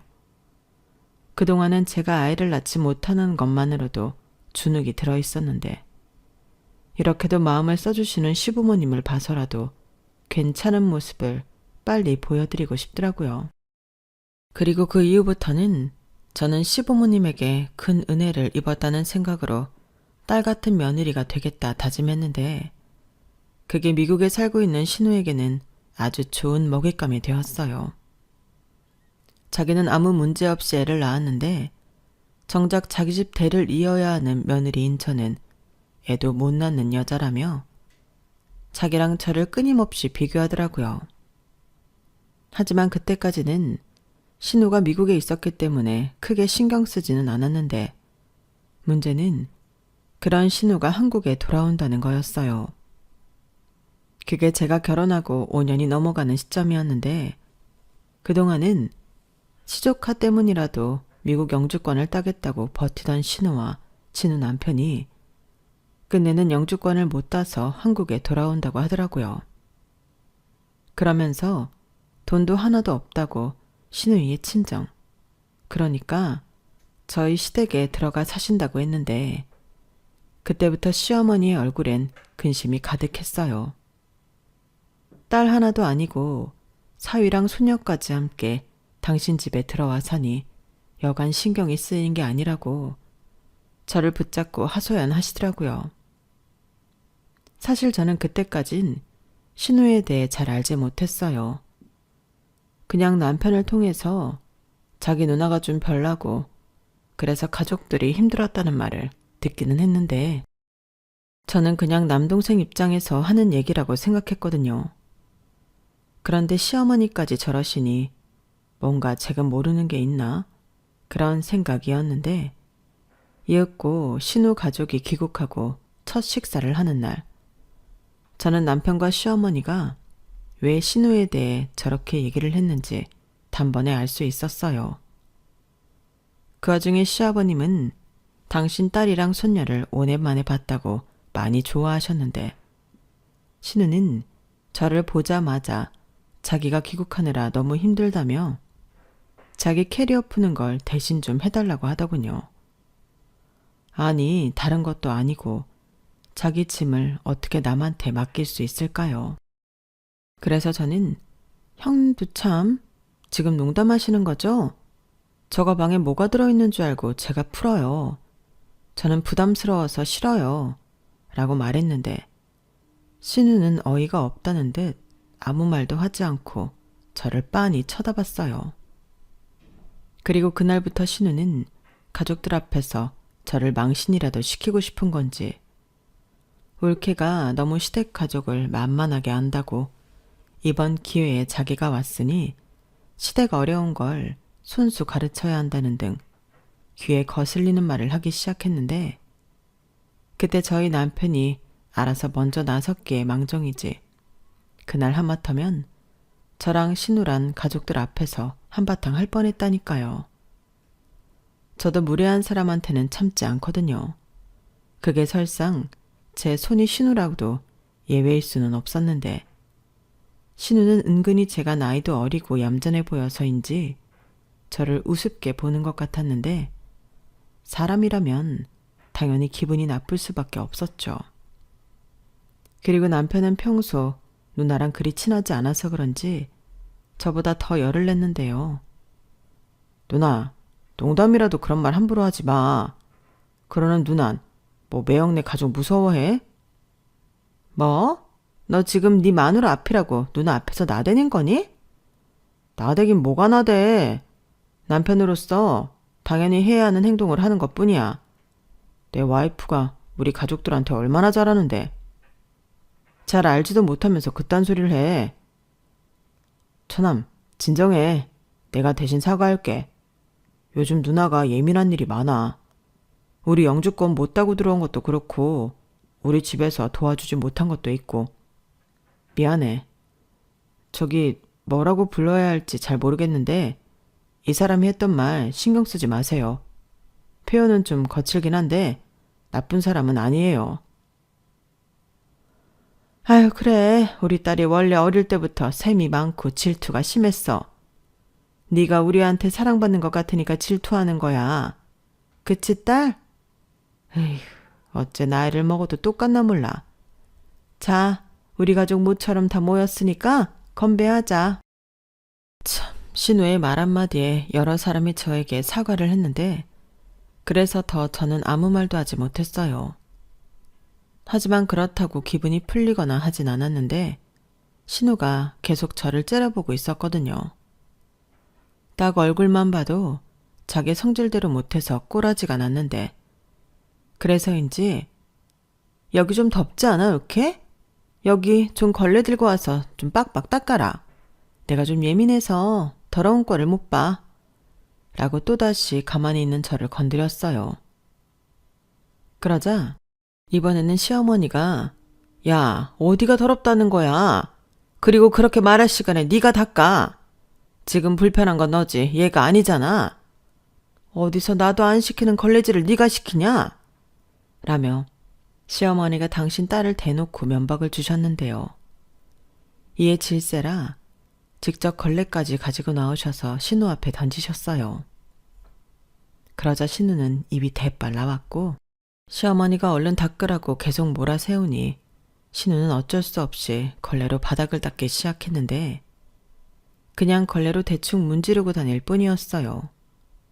그러니 그게 정말 바닥이 더러워 그런 게 아니고 그냥 저를 어떻게든 부려먹고 싶어 한 말이라는 걸 식구들이 다 눈치챘는데 남편이 그 모습을 보더니 더 더러운 걸 보기 전에 집에 가자고 하더군요. 솔직히 남편의 말이 반가웠어요. 그리고 시어머니도 저에게 고갯짓을 하며 가라고 하셨는데 저는 그래도 모양새는 좋게 하고 싶어서 그럼 형님도 심해부님도 피곤하실 테니까 저희는 이만 가볼게요. 라고 말하고 시댁을 나왔어요. 그러자 남편이 돌아오는 차 안에서 미안하다며 앞으로 시댁에 가는 일은 최소한으로 하자고 말했는데 저는 괜찮다고 대답했네요. 거기에 대고 그러자고 하는 것도 좀 이상하잖아요. 그래서 자기가 이렇게 알아서 중간 역할 잘해주니까 나는 걱정이 없네. 그리고 형님도 시간이 지나면 나아지겠지. 자기 매형이 하는 말처럼 속이 좋지 않으니까 일부러 더 그러시는 거 아니겠어?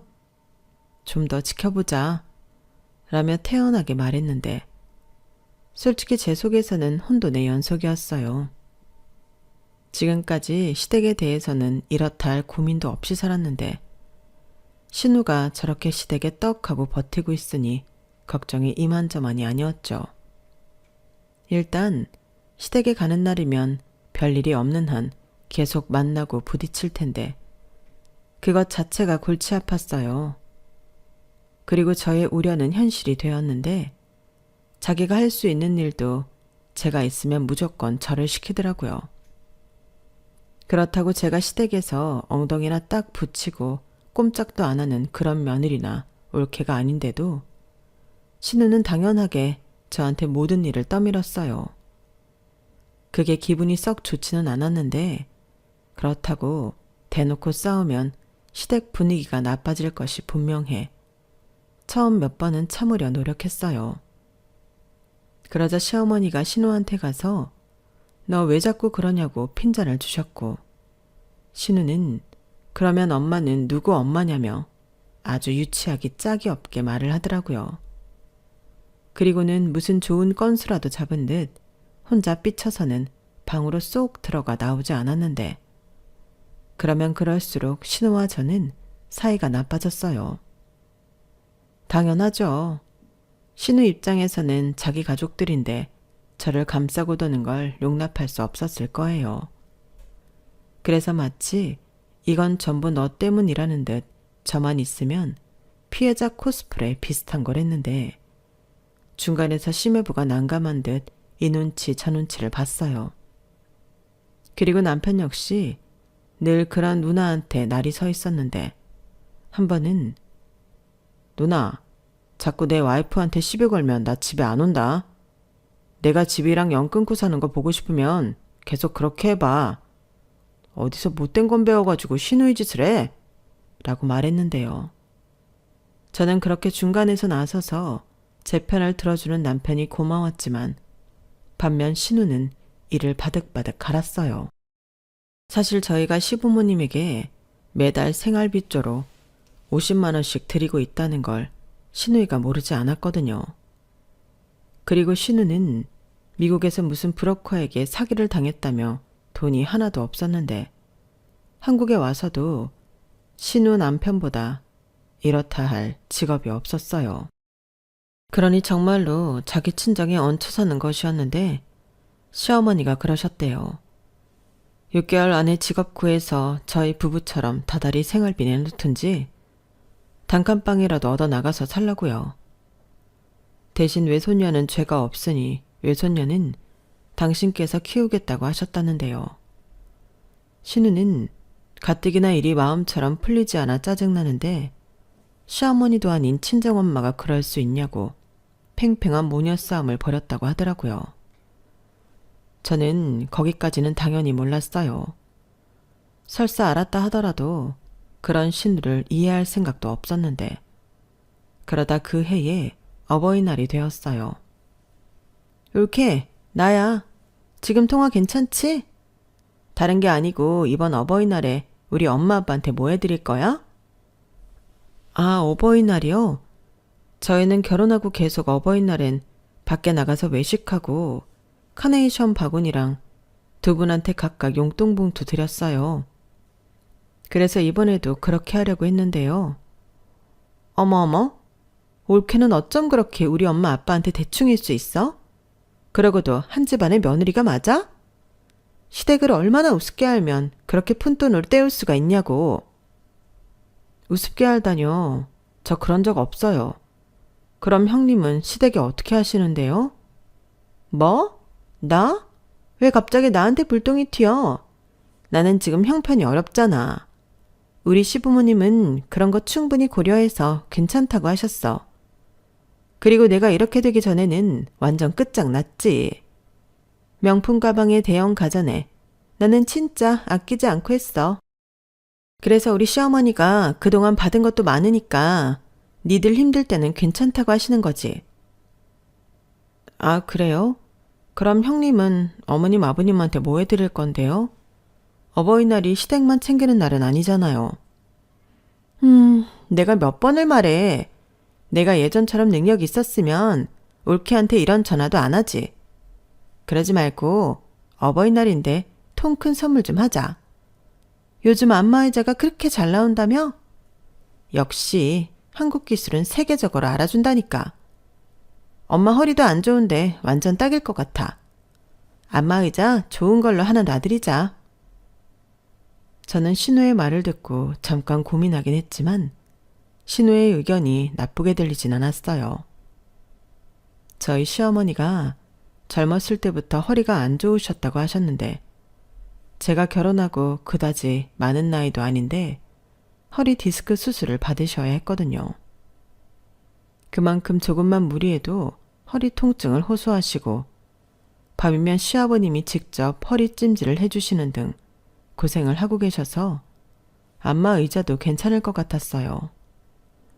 사실 안마 의자는 진작에 해드리고 싶었는데 값이 만만치 않다 보니 선뜻 엄두가 나지 않았거든요. 그렇다고 저렴한 제품을 해드리고 싶진 않아서 고민만 하고 있었는데 신우가 저렇게 말하니 저는 오히려 잘 됐다고 생각했어요. 저는 당연히 자기도 얼마 보태겠다고 하는 줄 알았거든요. 그럼 형님은 얼마 정도 보태실 수 있으세요? 요즘 시세가 꽤 나가는 것 같던데. 어머 올케, 지금 나랑 장난해? 내가 왜 돈을 내? 나는 올케가 못하는 걸 대신하고 있잖아. 네? 그게 무슨 말씀이세요? 제가 못하는 걸 뭘 대신하시는데요? 내가 우리 엄마 아빠 모시고 살고 있잖아. 원래 며느리가 시부모 모셔야 하는 건데. 그러니 돈 쓰는 효도는 올케가 해야지. 뭐라고요? 형님, 형님이야말로 지금 저한테 장난하세요? 형님이 제 시부모님을 모시고 사는 게 아니라 형님이 친정 부모님 집에 얹혀 사는 거죠. 그거나 그거나지. 막말로 우리 집에서 일어나는 일 나랑 우리 그이가 다 한단 말이야. 그리고 올케도 알잖아. 우리 엄마 허리 안 좋은 거. 겸사겸사 필요한 거 사드리라고 팁 주는 건데 왜 이렇게 팍팍하게 굴어?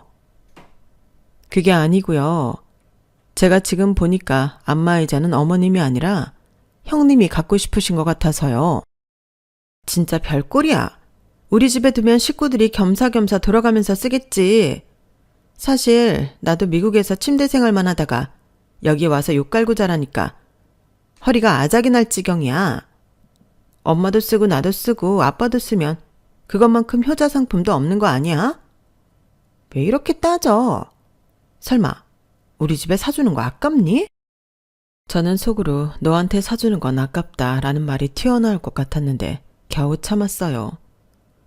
아니 뻔뻔해도 너무 뻔뻔하니까 당황스럽더라고요.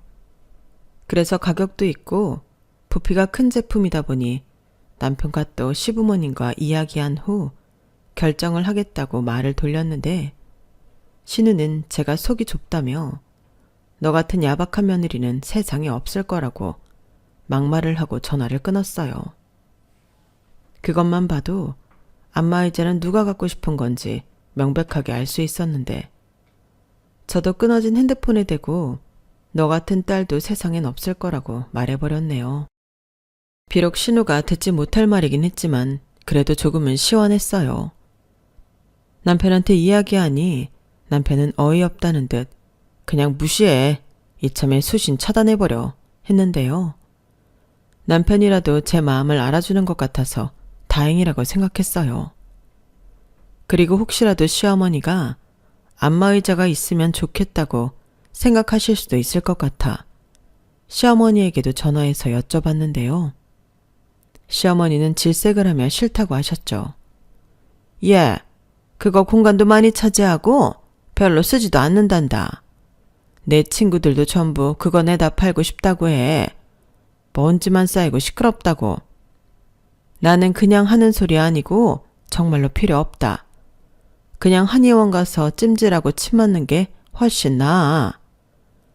라며 저더러 절대 사지 말라고 말씀하셨는데 그래서 저는 알겠다고 말씀드리고 대신 어버이날에 한의원 다니실 때 쓰시라고 용돈을 아주 넉넉히 넣어드렸어요.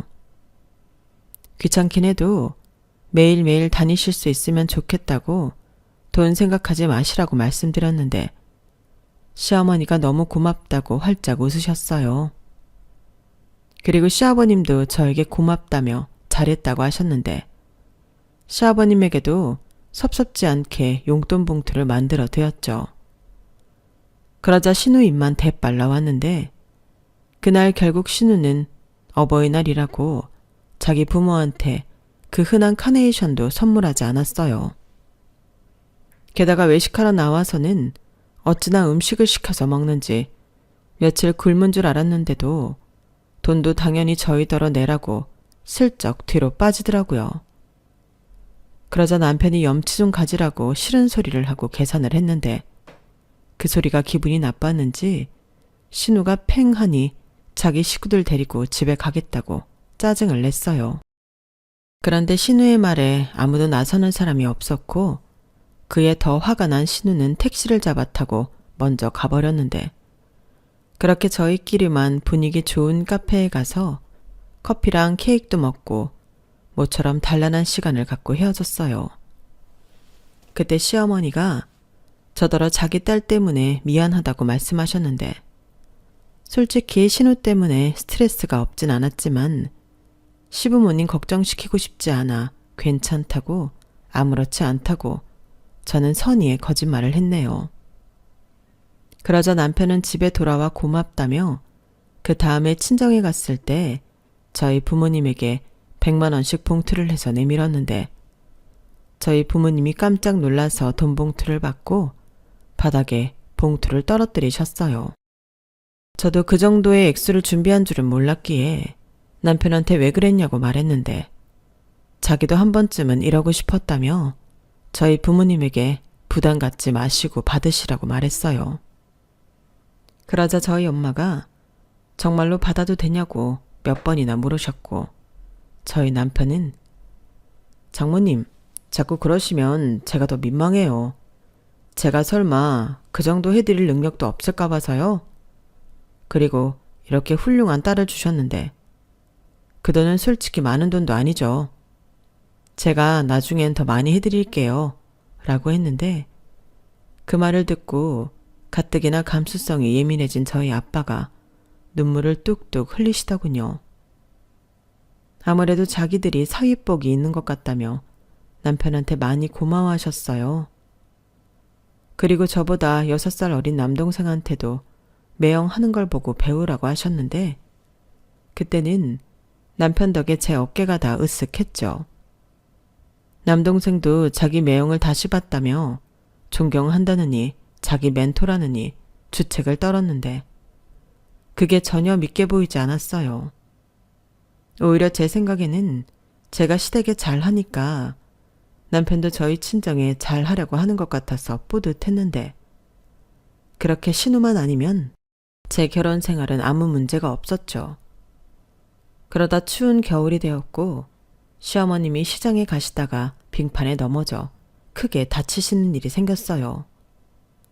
가뜩이나 허리도 안 좋으신데 넘어지기까지 하셨으니 그야말로 꼼짝을 할 수 없게 되었는데 다행히 병원에 오래 있지는 않아도 된다고 하더라고요. 대신 주기적으로 병원에 가야 했는데 문제는 시어머님을 누가 모시고 병원에 가느냐였어요. 솔직히 시아버님과 저 그리고 남편은 직장 생활을 하는 사람들이고 심해부도 그때 당시는 어디 작은 회사에 취직해 일을 하고 있었는데 신우는 집에 있었거든요. 그렇기 때문에 저를 포함한 모든 가족들이 당연히 딸인 신우가 시어머니를 모시고 병원에 다니면 되겠다고 생각했는데 신우가 대뜸 자기는 싫다고 얘기를 했어요. 그때는 모두 귀를 의심했는데 신우는 정말 불쾌한 듯 난리를 쳤어요. 그리고 한다는 말이 진짜 어이가 없었는데 자기한테 그런 일을 시키려면 차를 사달라고 하는 겁니다. 아니, 다른 사람도 아니고 자기 엄마인데 식구들이랑 딜을 한다는 게 말이 되는 소린가요? 다들 왜 이래? 차도 없이 몸도 불편한 엄마를 데리고 어떻게 병원을 다녀? 왜 못 다녀? 요즘은 택시 부르면 집 앞까지 오는데. 그리고 너 한국 들어와서 운전한 적 없잖아. 아빠, 나 미국에서 내내 운전하고 살았어. 한국이나 미국이나 운전하는 건 똑같지. 그리고 내가 나 편하려고 그래? 엄마 생각을 해야지. 짐도 가지고 다녀야 할 텐데 그걸 전부 나더러 하라고? 됐어. 그럼 나 말고 간병인 붙이든가. 이놈의 기집애, 됐어. 내가 알아서 택시 타고 다니면 돼. 정말 저건 자식이 아니라 원수야. 엄마 혼자 어떻게 병원에 가? 그리고 누나 정말 이럴 거야? 내가 뭐 벤츠를 사달라고 했어? 나 내 사리사욕 채우려고 하는 거 아니야. 현실을 얘기한 거라고. 간병비 아끼려고 그러는 거면 나한테도 뭔가를 제공해 주면서 하라고 시켜야지. 왜? 넌 옳게 눈치 보여서 그렇게는 못하겠냐? 누나는 왜 가만히 있는 사람을 또 끌어들여? 진짜 나랑 해보자는 거야? 웃겨? 이게 어디서 누나한테 대들어? 내가 틀린 말 했어? 그리고 원래 이런 건 딸이 아니라 며느리가 하는 거야. 올케가 우리 엄마 병원 가는 날마다 휴가 내고 모시고 다녀. 택시 타고. 그럼 되잖아. 저는 신우의 날선 말에 열이 확 받았지만 시어머니를 보고 참았어요. 저도 저희 엄마의 딸이지만 엄마 앞에서 저런 말을 할 수 있을 것 같지 않았거든요. 그리고 거기에 대고 신우랑 싸우면 시어머니 마음이 더 안 좋을 것 같아 그러고 싶지 않았는데요.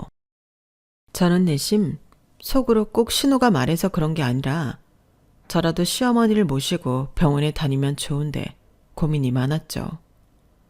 하지만 하루 이틀도 아니고 일주일에 한 번씩 휴가를 내기엔 회사에 너무 눈치가 보였는데 저는 저대로 무슨 좋은 수가 있지 않을까 머리를 이리저리 굴리며 고심했어요. 하지만 나오는 답은 없었죠. 그러다 결국 시아버님의 결정으로 시아버님이 타던 차를 신우한테 넘겨주기로 했는데 시아버님이 차를 새로 뽑은 지 얼마 되지 않았어요. 아마도 당신의 마지막 차일 것 같다고 무척이나 애지중지 하셨는데 시어머님 때문에라도 시아버님이 그런 결정을 하신 것 같더라고요. 그리고 신우한테 네 엄마 병원 가는 날만 빌려주는 거야. 알겠어? 라고 못을 박으셨는데 신우는 웃으면서 알겠다고 했지만 저랑 남편은 살짝 신우가 못 믿어왔어요. 딱 봐도 신우는 제사보다 제밥에 더 관심이 있어 보였는데 딱히 다른 방법이 없어 시아버님께는 죄송하지만 저희 부부는 나설 수가 없었어요. 그리고 저희 부부의 우려는 그대로 현실이 되었는데요. 신우는 걸핏하면 시아버님이 출근도 하기 전에 그 차를 끌고 나갔어요. 말로는 자기 딸 어린이집에 등원시켜주고 지옥철에 시달리는 자기 남편 출근시켜주느라 잠깐 썼다고 했는데 누가 봐도 그건 핑계일 뿐 차를 자기 마음대로 쓰려고 하는 개수작이었죠. 하지만 신우가 시어머니를 모시고 병원을 잘 다녔기 때문에 시아버님도 언제부터인가 차를 포기하고 그냥 대중교통을 이용하셨는데 다른 사람도 아니고 자기 딸이고 자기 아내를 위해서 차를 포기한 거니 저희한테는 다른 말을 하지 않으셨어요.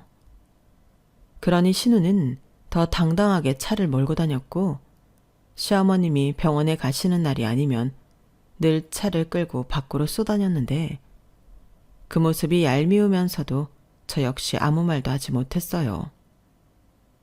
그런데 그렇게 한 두어 달 시어머니를 모시고 병원에 잘 가던 신우는 자기가 무슨 급한 일이 있다고 저나 남편에게 대신 시어머니를 모시고 병원에 다녀와 달라고 요청했고 일단 급한 게 시어머니의 병원 진료 및 재활 치료였기 때문에 저희는 싫은 소리 몇 번 한 뒤 남편이 몇 번 제가 몇 번 신우 대신 어머니를 모시고 병원에 다녀왔는데요. 그럴 때마다 시어머니는 미안하다고 하셨어요. 아휴, 바쁜 사람을 나 때문에 이렇게 고생을 시키네. 이놈의 기집애 지 엄마 팔아서 지 아빠 차까지 받아놓고 이러는 법이 어딨어? 내가 아주 홍구멍을 내줄 거야. 그나저나 나 때문에 너무 미안하다. 이렇게 연신 말씀하셨는데 저는 당연히 괜찮다고 말씀드렸어요. 어머니, 별 말씀을 다 해요. 이렇게 오랜만에 어머니랑 단둘이 밥도 먹고 시간도 보내서 너무 좋은데요. 형님도 피치 못할 사정이 있으셨겠죠. 너무 뭐라고 하지 마세요. 집에서 노는 백수가 피치 못할 사정이 뭐가 있어. 나가서 돈 버는 것도 아닌데. 그래도요, 애기 엄마잖아요. 저는 잘 모르지만 애기 엄마들도 엄청 바쁘대요. 그리고 뭐라고 하면 괜히 마음 상해서 다음에 어머니 병원 안 모시고 간다고 하면 어떡해요. 저라도 자유롭게 시간을 뺄 수 있으면 좋은데 지금은 형님밖에는 어머니 병원에 모시고 갈 수 있는 사람이 없으니까. 너는 어쩜 그렇게 속도 좋냐? 나는 가끔 내 딸이지만 너무 미워. 우리 집에 저런 종자가 없는데 걔는 어디 별나라에서 왔나 봐. 좌우간 내가 며느리 잘 봐서 이런 호강을 하고 살지. 내가 며느리 복도 없었으면 서러워서 어떻게 살았을까. 아유, 말씀만이라도 황송하네요. 저도 마찬가지죠. 시어머니 복이 있으니까 시집살이도 안 하고 이렇게 살죠. 저는 늘 어머니한테 감사하게 생각하고 살아요. 어쩜 이렇게 말도 예쁘게 할까. 사돈은 정말 좋겠다. 너 같은 딸이 있어서. 내가 얼른 낳아야지. 그래야 우리 며느리 좋아하는 꽃게찜도 자주 만들 거 아니야? 시어머니는 제 말에 기분이 금세 좋아지셔서 방긋 웃으시며 댁으로 돌아가셨어요. 그리고 그날 저녁 제가 하지 말라고 했는데도 남편이 자기 누나한테 전화해서 뭐라 큰 소리를 친 모양이었는데 그 일 때문인지 신우가 단단히 삐쳤어요. 그리고 그 화풀이를 만만한 자기 엄마한테 쏟아 부은 듯 했는데요. 자기가 그동안 한 게 있는데 이런 취급을 당한다며 아주 방방 뛰고 난리가 났다고 합니다. 그 때문에 시어머니가 저에게 연락을 하셨는데 신우 말로는 저희 남편이 사과를 해야 자기가 예전처럼 시어머니를 병원에 모시고 가겠다고 했대요. 어머니, 그럼 그이가 못한다고 고집이라도 부리면 어머니 병원은 어떡해요? 됐다. 나도 이제 더는 불편해서 이렇게는 병원 다니고 싶지도 않아. 내일은 내가 알아서 할 수 있다. 다만 내가 너한테 이런 전화를 하는 건 너라도 네 남편한테 너무 지 누나한테 덤비지 말라고 말 좀 하라고. 아주 지 누나라고 하면 이를 바득바득 하니까. 내가 중간에서 새우등이 터지겠다. 하나도 골치가 아픈데 둘 다 그러니 내가 어떻게 사니? 그러게요. 어머니만 중간에서 난처하시겠어요. 죄송해요. 네가 뭐가 죄송해. 내가 낳은 내 새끼들이 문제인걸. 아휴, 이놈의 허리는 왜 다쳐가지고. 그러지 마시고 저라도 시간 내볼 테니까 어머니 혼자 무리하지 마세요. 아니다.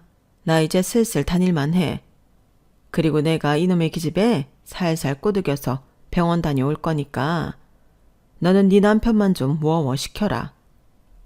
네, 그건 염려 마세요. 그리고 형님이 끝까지 못 간다고 하면 꼭 저한테 연락 주세요. 알겠어. 너도 걱정하지 마라. 저는 시어머니의 전화를 받고 참 마음이 무거웠어요.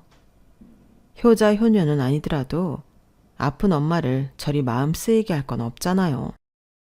그래서 그날 저녁 저는 남편한테 심각하게 말했고 사과하기 싫다면 그건 어쩔 수 없지만 더는 신우랑 부딪히지 말라고 신신당부를 했는데요.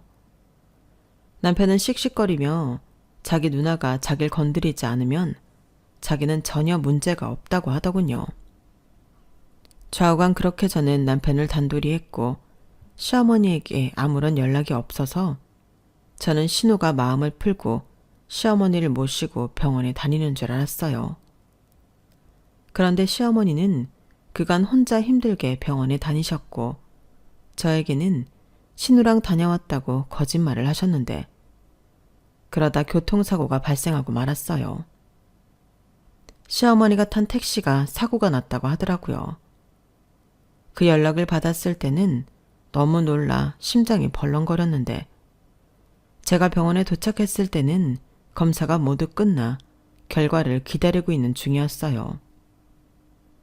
그리고 식구들 중 가장 늦게 나타난 이가 신우였는데 신우는 대뜸 저 때문에 자기 엄마가 교통사고를 당했다며 삿대질을 하더니 다짜고짜 제 머리채를 잡으려 하더군요.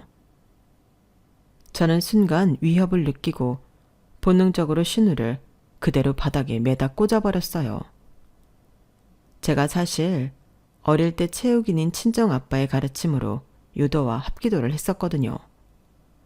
그래서 손기술, 발기술이 다른 건장한 남자 못지않은데 중학교 때까지는 본격적으로 운동을 할까 고민할 정도로 실력이 좋았어요.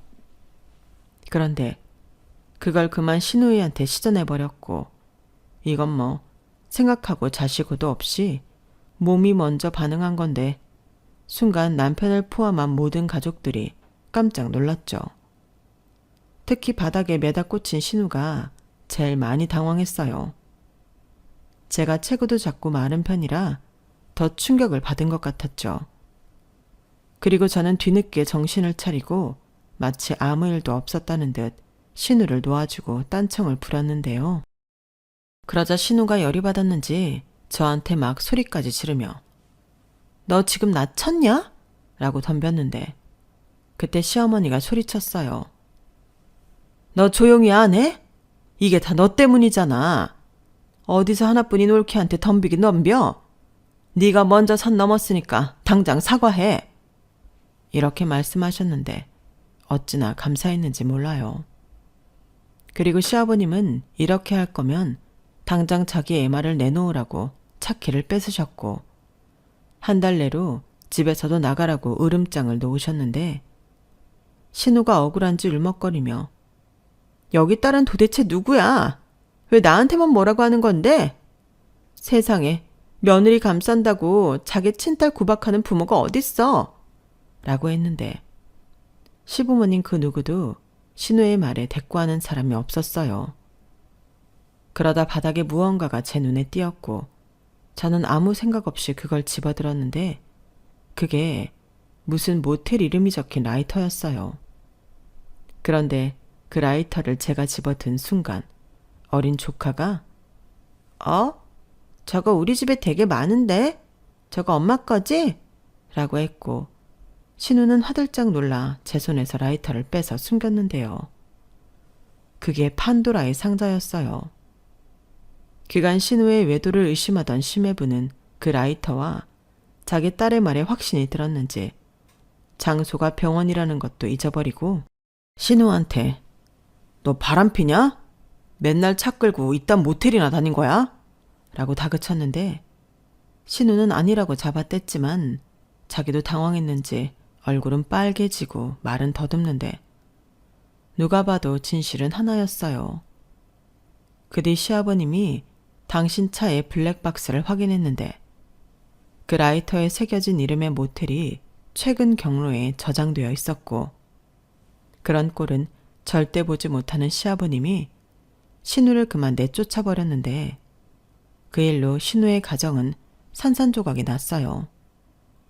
물론 제 없는 조카는 시부모님이 키우겠다며 거두셨는데 심해부가 자기가 키우겠다고 데려가겠다고 했죠. 그러자 시어머니가 그래 우리가 키우는 것보다 아빠가 키우는 게 낫지 하며 시조카를 심해부에게 보냈고 신우는 이혼당해도 싸다며 없는 자식 취급을 하셨는데 정말 도움을 청할 곳이 없긴 했는지 신우가 저희 집에 찾아왔어요. 물론 남편이 문전박대를 하다시피 했는데 보다 못한 채가 현관문을 열고 나가니 순간 신우가 움찔하더군요.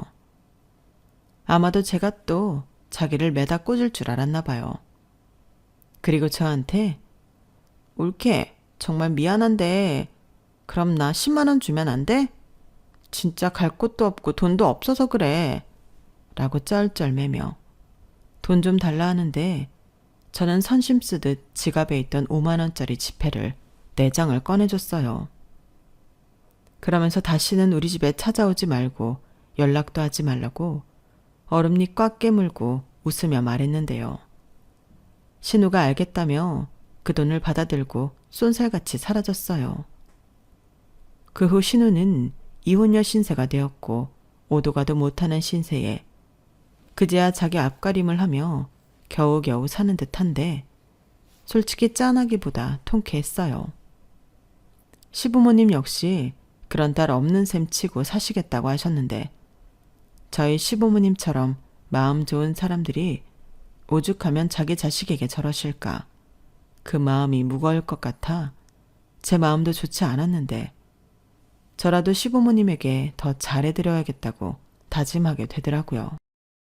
그래서 나중에라도 신우가 정신 차려서 시부모님에게 용서받고 또 우리 부부에게도 진정한 사과를 할 수 있었으면 하는 바람이 있는데요. 사람은 고쳐 쓰는 게 아니라고 그게 될지는 솔직히 모르겠습니다. 하지만 제가 사랑하는 시부모님을 위해서라도 신우가 개과천선을 했으면 좋겠는데요. 그동안은 제가 신우 대신 자식된 도리하며 열심히 효도하려고요.